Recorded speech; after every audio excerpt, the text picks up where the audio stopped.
মৰমৰ ছাত্ৰ ছাত্ৰীসকল, ক্লাছ 2 পেজ নং 20 থকা আমি আজি প্ৰশ্নোত্তৰসমূহ কৰিবলৈ চেষ্টা কৰিম। Question number 6 B, let us see how much we have understood। এতিয়া আমি চাওঁ আমি কিমান পাঠটো বুজি পালোঁ। মৰমৰ ছাত্ৰ ছাত্ৰীসকল, তোমালোকে ইয়াৰ আগৰ ভিডিঅ'টো দেখিছা। আগৰ ভিডিঅ'টোত আমি এটা সাধু শুনিছিলোঁ, দ্য ক্ৰ' এণ্ড দ্য পিকক ফিডাৰ্ছ। এই সাধুটোত আমি বুজি পাইছিলোঁ। এতিয়া আমি আহা প্ৰশ্নোত্তৰসমূহ। 1 নম্বৰ প্ৰশ্ন আছে, হোৱেৰ ডিড দ্য ক্ৰ' শ্লিপ। তাৰমানে এই কাউৰীবোৰ ক'ত বসবাস কৰিছিল? এই প্ৰশ্নটোৰ উত্তৰটো কি হ'ব বাৰু? আহাচোন আমি চাই লওঁ। তোমালোকে এই সাধুটো শুনিছিলানে? ইয়াতে আমি পাইছিলোঁ, once upon a time there lived a flock of crows. They lived in a big tree in a forest. সেই কাউৰীবোৰ ক'ত বসবাস কৰিছিলে? এটা বিগ মানে ডাঙৰ গছত, হাবিত থকা এটা ডাঙৰ গছত বসবাস কৰিছিল। এতিয়া আমি উত্তৰটো লিখিবলৈ যত্ন কৰোঁ। প্ৰথম প্ৰশ্নটো কি আছিলে? Where did the crow' sleep. কাউৰীবোৰ ক'ত বসবাস কৰিছিলে? উত্তৰটো হ'ব the crow lived in a big tree in a forest. তাৰমানে বিগ ট্ৰী মানে ডাঙৰ গছত, হাবিত থকা ডাঙৰ গছত বসবাস কৰিছিল কাউৰীয়ে। প্ৰশ্নটো 2 নম্বৰটো আছিলে, who had long colourful tail feathers. কাৰ পুচ্ছত মানে কি কালাৰফুল ফেডাৰ্ছ আছিলে?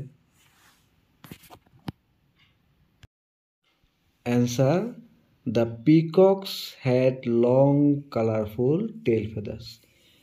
ময়ূৰৰ কি থাকে? দীঘল কালাৰফুল টেইল ফেডাৰ্ছ।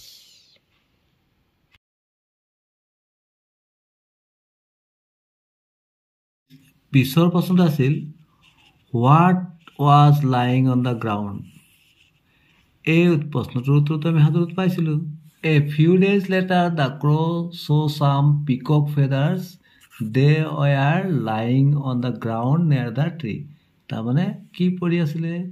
পিকক ফেডাৰ্ছ মানে ময়ূৰৰ পাখি। 3 নম্বৰ প্ৰশ্নটো, what was lying on the ground. মাটিত কি পৰি আছিল?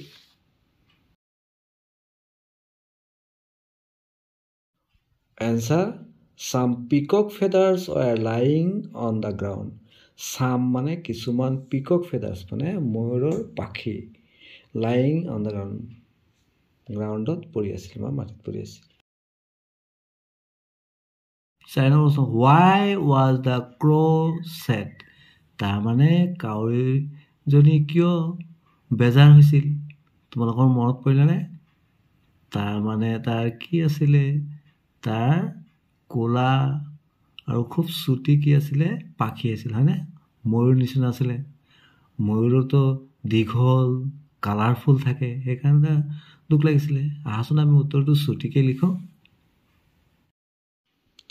4 নম্বৰ, why was the crow' sad. আমিতো পালোঁই উত্তৰটো যে সাধুটোত কিয় বেজাৰ পাইছিল। উত্তৰটো হ'ব the crow' was sad because he had short black feathers. তাৰমানে তাৰ কি আছে? কাউৰী কি থাকে? খুব শ্বৰ্ট ব্লেক মানে ক'লা ৰঙৰ ফেডাৰ্ছ থাকে। ফেডাৰ্ছ মানে পাখি থাকে, কিন্তু ময়ূৰতো দীঘল থাকে কালাৰফুল। 5 নম্বৰ প্ৰশ্ন, what did the crow' do with the feathers. তেতিয়া কাউৰীয়ে ময়ূৰৰ পাখিবোৰ দি কি কৰিছিল? আহাচোন আমি উত্তৰটো লিখোঁ। তোমালোকৰ মনত পৰিলেনে সাধুটো? ইয়াত তোমালোকে দেখিছিলা নহয়, সি কি কৰিছিলে? He fix the feathers to the wings and tail. He also' put a few feathers on his head. তাৰমানে সি কি কৰিছিলে? ফিক্স কৰিছিলে পাখিবিলাকত তাৰ ডেউকাত আৰু পুচ্ছত। আৰু কি কৰিছিলে? কিছু পাখি ক'ত লগাইছিলে তাৰ মূৰত লগাইছিলে হয়নে আহাচোন এতিয়া আমি উত্তৰটো লিখোঁ answer the crow fixed the feathers to his wings and tail ই কি কৈছিলে ফিক্স কৰিছিলে লগাই লৈছিল সেই পাখিবোৰ ময়ূৰৰ পাখিবোৰ ক'ত লগাই লৈছিলে তাৰ উইংছ ডেউকাত আৰু টেইল মানে নেজত he also' put a few feathers on his head আৰু কি কৈছে মূৰতো কেইটামান লগাই লৈছিল যেনেকৈ সি ভাবিছিল ইয়াক এতিয়া দেখিবলৈ কি লাগিব ময়ূৰৰ নিচিনা লাগিব বুলি আমি 6 নম্বৰ প্ৰশ্নলৈ আগবাঢ়িলোঁ 6 চি সে য়েছ অৰ নো তাৰমানে কি কৈছোঁ য়েছ মানে শুদ্ধ হ'লে য়েছ দিব কৈছে আৰু ভুল হ'লে নো দিব কৈছে 1 নম্বৰ দিছে দ্য টু পিকক্স কেম নিয়াৰ দ্য ট্ৰী মানে দুটা পিকক মানে ময়ূৰ ক'ত আহিছিলে নিয়াৰ দ্য ট্ৰী গছৰ ওচৰত আহিছিল এইটো শুদ্ধ হ'ব না কি হ'ব য়েছ হ'ব নহ'ব আমি সাধুটোত পাইছিলোঁ নহয় আকৌ এবাৰ চাই লওঁ মৰমৰ ছাত্ৰ ছাত্ৰীসকল তোমালোকে চোৱা ইয়াত তোমালোকে পাইছিলে ওৱান ডে টু পিকক্স কেম নিয়াৰ দ্য ট্ৰী আহিছিলে নে তাৰমানে এইটো কি হ'ব শুদ্ধ আছে তাৰমানে য়েছ হ'ব তাৰমানে কি হ'ব দ্য টু পিকক্স কেম নিয়াৰ দ্য ট্ৰী দুটা ময়ূৰে ক'ত আহিছিলে গছৰ নিয়াৰ মানে কাষত আহিছিল তেনেহ'লে এইটো কি হ'ব য়েছ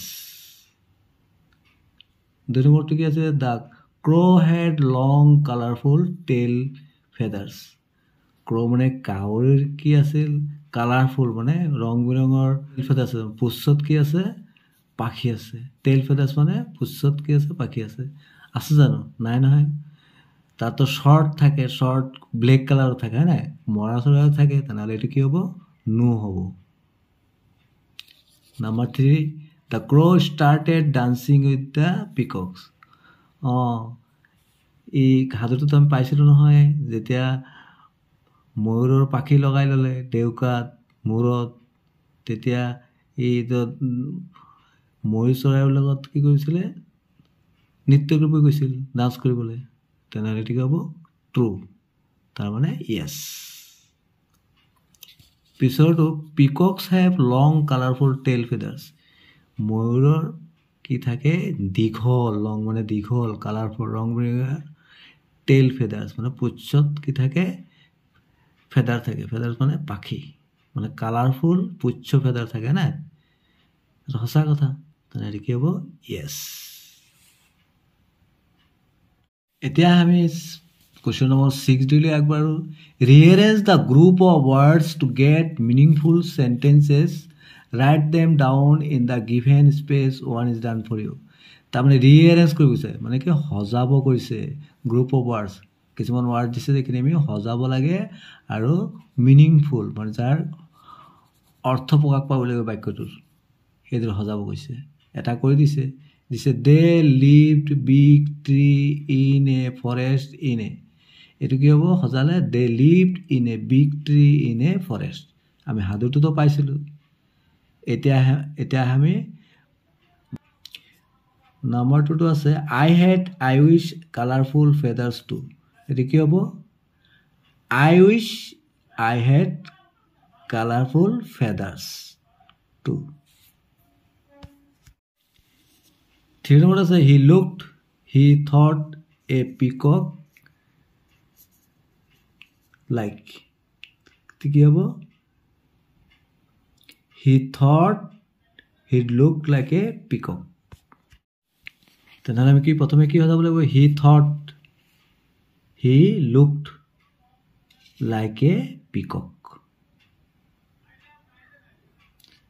নম্বৰ 4টো dancing he started with them তাৰমানে প্ৰথমতে আমি যাৰ বিষয়ে কোৱাইছে সেইটো আনিব লাগিব হি কি আৰম্ভ কৰিছিল he started dancing with them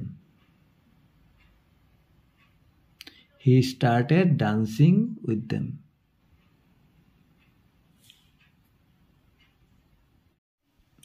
my dear students let us move to page number 21 7 match the sentences with the pictures তাৰমানে ইয়াত যে বাক্যটো দিছে বাক্যটোৰ লগত কোনটো ছবি লগত আমি মিলাব পাৰিম মিলাব কৈছে মেচ কৰিব কৈছে আমি প্ৰথমে ছবিবোৰ ভালদৰে চাই লওঁ এই ছবিটো তোমালোকে কি দেখিছা মৰা চৰাই দেখিছা ইয়াত গছ দেখিছা ইয়াত কাউৰীয়ে কি লৈছে এইটো ময়ূৰৰ পাখি লৈছে হয় নাই এইটো মৰা চৰাইটো দেখিছা ময়ূৰ এতিয়া আমি বাক্যবিলাক পঢ়োঁ প্ৰথম আছে the crow lived in a big tree মানে কাউৰীয়ে ক'ত বসবাস কৰিছিলে ডাঙৰ গছত ডাঙৰ গছ কোনটো আছে আমি ভালদৰে যদি চাওঁ আমি দেখিলোঁ যে কোনটো আছে এইটো নহয় জানো বিগ ট্ৰী তেনেহ'লে এইটোৰ লগত কি মিলিব এইটো মিলিব হয়নে তাৰপিছৰ চেণ্টেঞ্চটো পিছত আছিলে the peacocks have long colourful feathers তাৰমানে ময়ূৰৰ কি থাকে দীঘল ৰং বিৰঙৰ পাখি থাকে আমি দেখিলোঁ এই ছবিটো আছে হয় নাই তেনেহ'লে ইয়াৰ লগত এইটো মিলিব হয় নাই তাৰপিছত নেক্সট হৈছে দ্য ক্ৰ' ডান্স উইথ দ্য পিকক কাউৰীয়ে ময়ূৰ লগত নৃত্য কৰিব লাগে নৃত্য মানে ডান্স নাচিব লাগিল এইটো ক'ত আছে আমি ছবিটো যদি ভালদৰে চাওঁ দেখিলা ময়ূৰটো যে কাউৰীয়ে ডান্স কৰিব লাগিছে কাউৰীয়ে ময়ূৰৰ লগত নাচিব লাগিছে হয় নাই তেনেহ'লে এইটোৰ লগত এইটো মিলিব তাৰপিছত দ্য ক্ৰ' পিকড আপ দ্য পিকক ফেডাৰ্ছ ফ্ৰম দ্য গ্ৰাউণ্ড মাটিৰ পৰা কাউৰীয়ে পিক আপ কৰিছে মানে তুলি লৈছে কি পিকক ফেডাৰ্ছ মানে ময়ূৰৰ পাখিবোৰ ইয়াত দেখিছে না ছবিটো এই যে পাখি তুলিছে তেনে এইটোৰ লগত এইটো মিলিব Thanks for watching. Stay connected. My dear viewers and learners, যদি আপোনালোকৰ ভিডিঅ'টো ভাল লাগিছে তেন্তে লাইক কৰিব আৰু শ্বেয়াৰ কৰিব। Thank you so much.